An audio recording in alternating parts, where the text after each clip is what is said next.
ورحمة الله وبركاته. أهلا بيكم في حلقة جديدة. النهاردة إن شاء الله هتكلم عن موضوع حجب امتحانات تلك في مصر.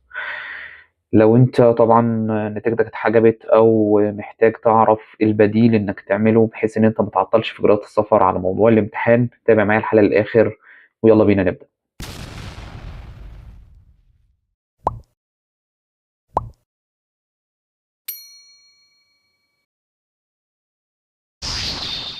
أهلا بيكم. اللي فيكم بيتفرج عليا لأول مرة، أخوكم محمد الليسي، تمريض شغال في مدينة ميونخ في ولاية بايرن جنوب ألمانيا.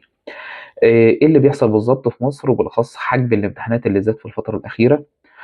طبعا إن الامتحان بيتحجب ده ليه أسبابه، وأهم سبب فيه إن طبعا الناس مفروض إن هي أصلا الامتحانات متسربة، وأنت بتبقى داخل أصلا الامتحان عارف إيه النماذج اللي ممكن تجيلك. كلنا عارفين الكلام ده كله، بس المشكلة مش هنا. الفكرة إن الناس بتخش وهي بتحل بيبقى فيه تايم للامتحان، فالناس تقريبا بتخش من قبل ما التايم بيبدأ، تقريبا بيبدأ إن هو خلاص على طول يبدأ يحل من غير ما يدي إيحاء سواء اللجنة اللي بتمتحنه أو إن هو أصلا الكمبيوتر ده بيسجل التوقيتات اللي أنت بتعملها وخلاص الامتحان إمتى والكلام ده كله. ما بيديش أهمية لده كله، وبيقوم على طول في أول دقيقة تقريبا يقوم حالل ومخلص قبل نص الوقت تقريبا أو في ربع الوقت، والمفروض كده خلاص. وطلعت طبعا لما بتبعت الامتحان بيسمع ده في السيستم بتاع تلك هنا في المانيا.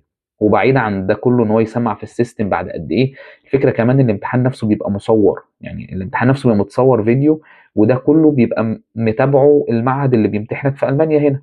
فمش من الطبيعي ان انت واحد بتمتحن بتخلص امتحان مثلا في 10 دقايق ربع ساعه من غير ما تفكر. امتحان مثلا تلك اول جزء فيه اللي هو الليزن عندك 3 اجزاء، عندك اول جزء ده مثلا فيه 5 قطع، فخمس قطع ده على الاقل اقعد اقراهم مره مرتين، ضيع وقت، اعمل نفسك يعني تصنع ان انت بتقرا التكست وان انت بتفكر في الحل والكلام ده كله.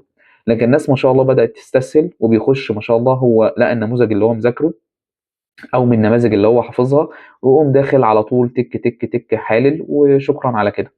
فطبعا ده بيتسبب ان نتائج بتتحجب، وده بيسبب اصلا ان في ساعات مراكز بتتسحب من مصر، زي ما حصل في المعهد في مصر ان في معهد ما في مصر اتسحب منه الترخيص بتاعه. تمام، فاصبح دلوقتي ان مفيش الا معهد واحد بيقدم امتحان تلك، وطبعا بقى عليه لستة ويتنج ليست كبيرة جدا. فانا سمعت تقريبا ان الويتنج ليست وصلت تقريبا ل1000 وحاجة. فمعنى كده وكل راوند تقريبا بياخدوا فيه مثلا 100 120 ممتحن حد يمتحنوه يعني. فانت بتتكلم ان انت مثلا لو قدمت دلوقتي على الامتحان ممكن تقريبا تمتحن السنه الجايه، والله اعلم. تمام. فدي اخطاء المفروض يا شباب نتفاداها. يعني المفروض ابقى يعني واخد بالي من النقط دي. مش معنى ان انت عارف الامتحان تخش تحله في 5 دقايق. طبعا كلنا عارفين ان النماذج مسربه والكلام ده كله، بس مش معنى كده ان انا اقول يعني اللي ما بيشوفش يشوف، تعالى شوفني انا بحل في ما فيش والكلام ده كله. طبعا نظام خاطئ، وده مش بيأثر عليك كفرد انت ان انت دخلت امتحنت واتحجبت نتيجتك. بالعكس، يعني ادي معهد اتسحب ترخيصه من مصر، فده أثر على الناس بالسلب ان الامتحانات تتأخر والكلام ده كله، فهتبدأ تدور على بدائل. طيب ايه البديل بقى بالنسبة للامتحان تلك؟ طبعا زي ما احنا عارفين يا اما امتحان جوتا يا اما امتحان او اس دي. امتحان جودة طبعا في ناس لغتها مش قوية فمبتبقاش قادرة إنها تخش أو تجازف وتخش امتحان جوتا، مع إن امتحان جوتا يعني هو كويس في حتة إن هو بتقدر إن أنت تحجز، ممكن تحجز جزء جزء. يعني أنت عندك ليزن، هيرن، عندك شبريشن، وعندك كمان شرايبن. ممكن مثلا تحجز جزء لوحده منفرد وتخش تمتحنه وبعد كده تمتحن الجزء التاني وهكذا. فدي ميزة فيه. تمام كده. على الجانب التاني في امتحان او اس دي. امتحان او اس دي موجود برضه في مصر، ناس بتمتحنه والدنيا يعني هو يعني اسهل شويه من جوتا، ولكن برضه الجزء اللي الشريفتلش بتاعه رخم شويه في بعض الاجزاء. ايا يكن اللي عايزين نقوله انك تخش امتحان، تحضير للامتحان هو اهم حاجه. لغتك دي واقفه لحد فين دي مش هتبقى مشكله كبيره بالنسبه ان انت تبقى محضر كويس للامتحان. اهم حاجه ما في الامتحان التحضير، لان الاسئله بتاعت الامتحانات والكلام ده حاجه مش عمليه، مش بتستخدمها في روتينك اليومي لو بتتكلم بالالماني او بتتعامل بيه، ولكن هو جزء عايز ان هو يقيمك من خلال الاسئله دي. فلازم أن تكون فاهم انظمه الاسئله دي بتتحل ازاي، وطبعًا كل ما لغتك بتكون قوية، كل ما أنت بتكون قادر التحضير بتاع الامتحان ما ياخدش معاك وقت أو تبقى قادر إنك تجتاز الامتحان ده. طيب تمام، كده ذكرنا أسباب ليه تم حجب امتحانات تلك في مصر تمام، لبعض الراوندات. طيب واتكلمنا كمان عن الامتحانات التانية تمام. طيب في ناس ساعات بتسأل ويقول لك مثلًا طب أنا هامتحن مثلًا B1 وأطلع، والله في أماكن بتقبل إن أنت سواء أنت Ausbildung أو تمريض، في أماكن بتقبلك بالB1 وتيجي هنا تكمل الBits-2 وتمتحنه. طيب هل يا ترى ده حلو والّا وحش؟ ده ينقلنا لسؤال تاني،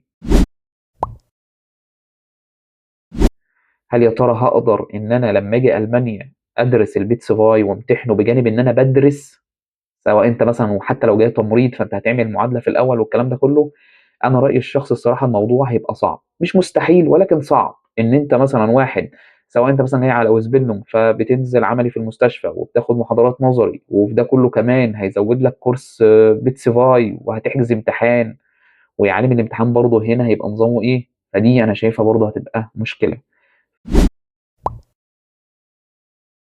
فاللي عايز أقوله لك يعني فكّر كويس، خُد قرارك، بس يعني لو تقدر إنّك تجازف وتضغط على نَفْسك وتقوّي نَفْسك شوية في اللغة وتخُش مثلًا امتحان جوتا أو OSD هيكون أفضل لك بكتير وBits-2 ما تخشّش B1.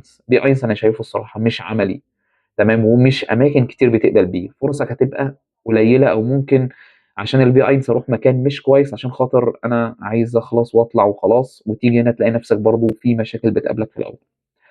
ده كان رأيي في الموضوع كله، وأتمنى تكونوا استفدتوا، وإن شاء الله أقابلكم في حلقة جديدة. أي حد عنده استفسار يقدر يكتب لي في الكومنتات، بارُد على كل الكومنتات، وأشوفكم في حلقة جديدة، والسلام عليكم ورحمة الله وبركاته.